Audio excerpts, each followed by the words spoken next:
अस्सलामुअलैकुम, welcome back to masters. आज हम करेंगे CS 605 सॉफ्टवेयर इंजीनियरिंग पार्ट 2 की असाइनमेंट नंबर 1। इसकी ड्यू डेट 22 है और आज 15 है। आपके पास काफ़ी सारा टाइम है इस असाइनमेंट को करने के लिए। सो देख लेते हैं इस असाइनमेंट को करने के लिए जो लेक्चर्स कवर हो रहे हैं वो लेक्चर नंबर 1 से लेक्चर नंबर 8 है।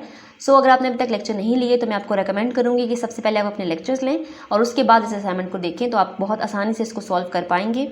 बहुत ईजी आप इसको सॉल्व कर पाएंगे। इसकी शॉर्ट टर्म प्रिपरेशन मैंने भी करवाई हुई है, वो भी आप मेरे जो है चैनल पर जाकर देख सकते हैं। काफ़ी कम टाइम में हमने काफ़ी सारे लेक्चर्स कवर किए हुए हैं उस वीडियोस में।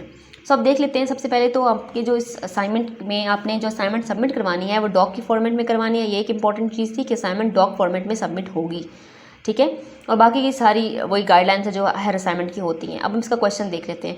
क्वेश्चन ये है कि आपने जो सॉफ्टवेयर डेवलपमेंट लाइफ साइकिल थे आपने काफ़ी सारे इस कोर्स में पढ़े हैं, ठीक है। उसमें आपने देखा था कि कुछ जो डेवलपमेंट लाइफ साइकिल के कुछ मॉडल्स हैं उनकी कुछ स्ट्रेंथ भी हैं और कुछ वीकनेस भी हैं, और वो कुछ प्रोजेक्ट के लिए सूटेबल होते हैं। डिफरेंट प्रोजेक्ट के लिए डिफरेंट हम सॉफ्टवेयर का मॉडल चूज़ करते हैं, ठीक है, डिपेंड अपॉन द सिचुएशन।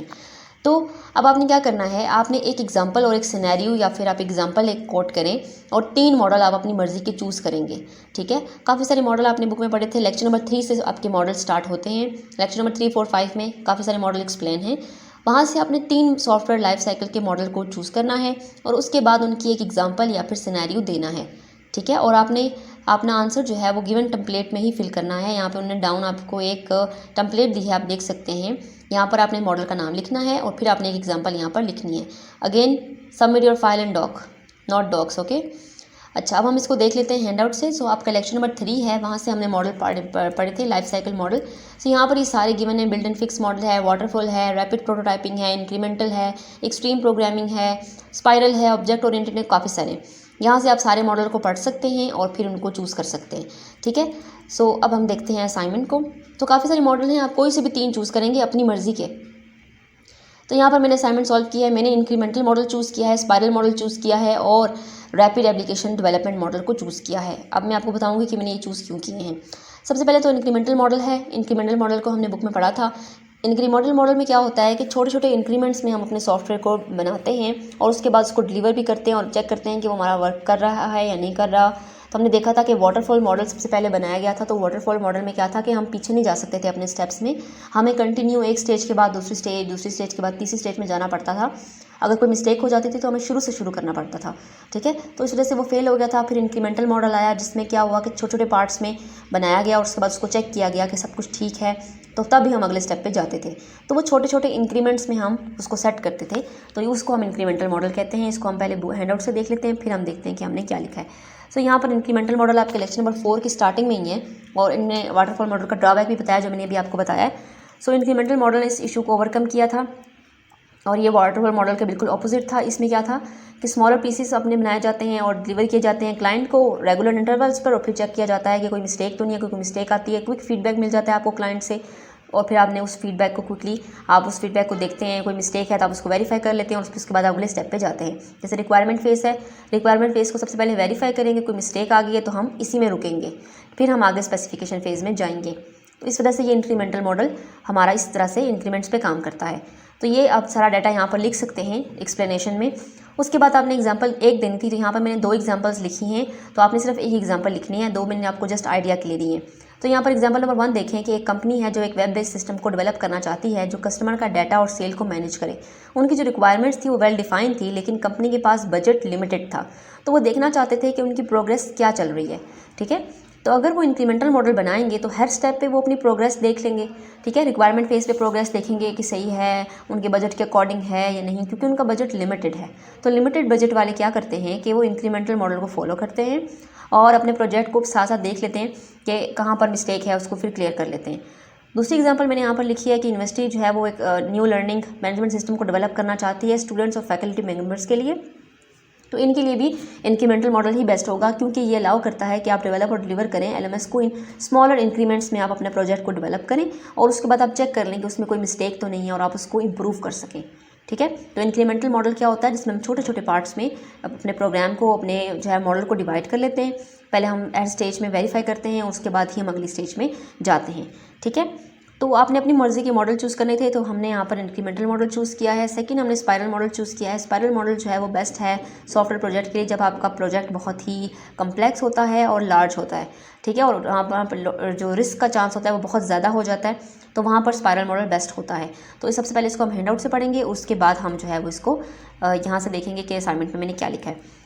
तो हैंडआउट्स में चलते हैं हम। स्पाइरल मॉडल यहाँ पर आपको दिया हुआ है पेज नंबर 20 पे। स्पाइरल मॉडल जो है वो बैरी वो हमने डेवलप किया था, तो ये तो हमने नहीं लिखना। अब स्पाइरल मॉडल देखें, इसमें रिस्क एनालिसिस होता है, जिसमें रिस्क एनालाइज करता है हर स्टेज पर, उसके बाद ही ये मॉडल आगे चलता है, ठीक है।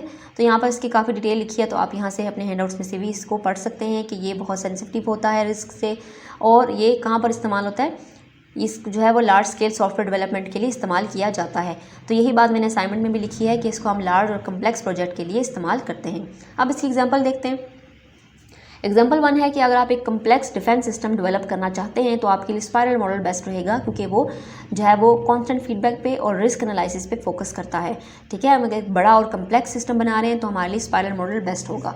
सेकंड एग्जांपल जो यहाँ पर मैंने लिखी है वो मैंने मेडिकल डिवाइस मैन्युफैक्चरर के लिए लिखी है कि वो जब अपनी सर्जिकल डिवाइसेस को वो जो है वो एक डिवाइस डेवलप करते हैं, तो उनकी जो डिवाइस होती है उसकी फंक्शनैलिटी बहुत ही कम्प्लेक्स होती है, ठीक है, और सेफ्टी रिक्वायरमेंट्स बहुत हाई होती हैं। तो ऐसी डिवाइसेस जिनके लिए बहुत ही कम्प्लेक्स फंक्शनैलिटी हैं और लार्ज हमारे पास स्केल पर बनती हैं, उनके लिए हम स्पाइरल मॉडल बेस्ट सूटेबल है। ये आपके हैंडआउट्स में गिवन है, ठीक है।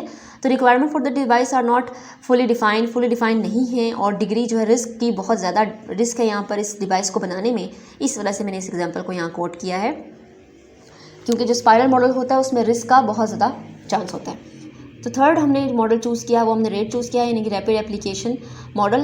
अब ये जो मॉडल है ये फ्लेक्सिबल अप्रोच है, प्रोटोटाइपिंग पे बेस करता है और यूज़र से अर्ली फीडबैक ले लेता है। इसको हम सबसे पहले हैंडआउट से देखेंगे और उसके बाद फिर हम इसको अपने असाइनमेंट के अंदर देखेंगे कि हमने क्या लिखा है। तो यहाँ पर आप बहुत सारे मॉडल्स दिए हुए, आप एट द एंड अगर आप ये खोलें ना, पेज नंबर है 25 पे आपको सारे मॉडल्स यहाँ पर मैंशन हैं, और यहाँ से आप उनकी स्ट्रेंथ और वीकनेस भी देख सकते हैं, ठीक है। स्ट्रेंथ और वीकनेस भी देख सकते हैं। और देखें ये भी एक और मॉडल है, आप इस मॉडल को भी इन कर सकते हैं अपने असाइनमेंट में। फाउंटेन मॉडल है, एक्सट्रीम प्रोग्रामिंग का मॉडल है, आप ये भी चूज़ कर सकते हैं, ठीक है। स्पाइरल मॉडल है फिर हमारे पास। तो ये काफ़ी सारे मॉडल आपकी बुक में गिवन हैं, आपने कोई से भी 3 चूज़ करने। तो ये हमारे पास रैपिड एप्लीकेशन मॉडल आ गया, ये एक इंक्रीमेंटल मॉडल की ही टाइप है, और जो है इसमें लीनियर सिक्वेंशियल मॉडल चलता है, और इसकी जो रिक्वायरमेंट्स होती हैं वो वेल अंडरस्टूड होती हैं, और प्रोजेक्ट का जो स्कोप होता है वो कॉन्स्टेंट होता है, यानी कि रिक्वायरमेंट्स बहुत अच्छे से पता होती हैं। और ये जो है वेरी शॉर्ट सिस्टम के लिए बनाए जाते थे, 2 से 3 महीने में काम ख़त्म हो जाए, ऐसे सिस्टम्स के लिए जो है वो इसको चूज़ किया जाता है। तो ये चीज़ें भी आप अपने असाइनमेंट में लिख सकते हैं, ठीक है। उसके बाद हमारे पास जो इसमें आप देखिए वेल डिफाइंड स्कोप है, और जो रिक्वायरमेंट्स हैं वो फुली अंडरस्टूड हैं। अब इसकी एग्जांपल देख लेते हैं। एक कंपनी जो है वो एक न्यू मोबाइल एप्लीकेशन डेवलप करना चाहती है अपने कस्टमर के लिए टू परचेज प्रोडक्ट ऑनलाइन, सो उनके लिए जो है वो रेड मॉडल बेस्ट रहेगा। अब ये क्यों बेस्ट रहेगा ये भी आपने लिखना है कि ये क्विकली प्रोटोटाइप करता है एप्लीकेशन को, और फीडबैक को क्विकली ये गैदर कर लेता है, सारे फीडबैक को जमा कर लेता है एंड यूज़र से, और फिर नेसेसरी चेंजिंग भी कर लेता है। सेकंड एग्जांपल जो मैंने यहाँ पे लिखी है वो मैंने ई कॉमर्स कंपनी की लिखी है कि वो एक न्यू वेबसाइट को डेवलप करना चाहते हैं, तो उनके जो प्रोजेक्ट की जो है वो डेडलाइन है वो टाइट है, इसके स्टेक होल्डर्स हैं, ये सारी बातें आप यहाँ पे लिखें। और रेड मॉडल जो है वो इसमें गुड फिट क्यों है, क्योंकि ये अलाउ करता है डेवलपमेंट को कि टीम क्विकली प्रोटोटाइप कर ले, वेबसाइट को क्विकली वो टेस्ट कर लें, फीडबैक को गैदर कर लें स्टेक होल्डर से, और उसके बाद वो आराम से नेसेसरी चेंजिंग उसके अंदर कर लें, ठीक है। तो यहाँ पर हमने 3 मॉडल लिखे हैं, आपने जस्ट एक ही एग्जाम्पल लिखनी है, 2 एग्जाम्पल्स नहीं लिखनी, क्योंकि ये आपके क्वेश्चन में मेंशन है, ठीक है। यहाँ मैंने 2 एग्जाम्पल इसलिए कोट किए हैं ताकि आपको अच्छे से आइडिया हो जाए। तो यहाँ पर आप देख सकते हैं, यहाँ पर आपको क्वेश्चन में क्लियरली मेंशन है कि you are required to provide 1 example और सिनेरियो, और आपने चूज़ करने हैं मॉडल 3, ठीक है। तो हमने 3 मॉडल चूज़ किए, आप अपनी बुक में से कोई से भी 3 मॉडल चूज़ कर सकते हैं, जो मॉडल आपको अच्छे से समझ आए, जिनकी एग्जाम्पल आपको समझ आ रही हो, आप वही मॉडल को चूज़ करें, ठीक है। ठीक है, उसके बाद अगर आपको कोई भी कन्फ्यूजन है इस असाइनमेंट में तो आप कमेंट बॉक्स में मुझसे पूछ सकते हैं। तो लास्ट में हम देख लेते हैं कि इसको सबमिट किस फाइल में करवाना है। हमने डॉक में करवाना है, तो आपने अपनी फाइल में जाना है, सेव एज में जाएं, उसके बाद आप जहाँ सेलेक्ट कर लें जहाँ पे आपने सेव करना है। तो यहाँ पर आप देख सकते हैं, जब आप इससे क्लिक करेंगे ना, यहाँ पे वर्ड डॉक्यूमेंट है डॉक्स की फॉर्म में, ठीक है। आपने डॉक्स में नहीं करवानी, डॉक में करवानी है। तो यहाँ पर आप देखें तो ये आपके पास यहाँ पर मेंशन होगा DOC डॉक, ये देख सकते हैं आप .doc। आपने ये वाला फॉर्मेट चूज़ करना है, उसके बाद आपने इसको सेव कर देना है, ठीक है। और इस फॉर्मेट में आपने इस असाइनमेंट को सबमिट करवाना है। यही इस असाइनमेंट के लिए एक इंस्ट्रक्शन थी, इसको आपने फॉलो करना है। अगर आप डॉक्स में करवाएंगे तो वो एक्सेप्ट नहीं करेंगे, यहाँ पर क्लियरली मेंशन है, ठीक है। सो होप्स हो कि आपको ये असाइनमेंट समझ आई होगी। अगर आपको ये असाइनमेंट समझ आई है तो वीडियो को लाइक कर दें और अपने दोस्तों के साथ भी शेयर कर दें और चैनल को सब्सक्राइब कर दें ताकि आपको सारी असाइनमेंट जो है वो जल्दी से मिल जाया करें। इसके अलावा इसके शॉर्ट लेक्चर्स भी बनाए हुए हैं मैंने अपने चैनल पे, तो आप मास्टर्स के चैनल पे वहाँ जाकर इसके शॉर्ट लेक्चर्स भी देख सकते हैं। 1 से 5 तक अगर आप लेक्चर जो है वो एक ही वीडियो है और उसको कवर कर लें और उसके बाद इस असाइनमेंट पर जब आएंगे तो आपको ये असाइनमेंट बहुत ही आसान लगेगी और बहुत आराम से आप इस असाइनमेंट को बना लेंगे। Thank you so much.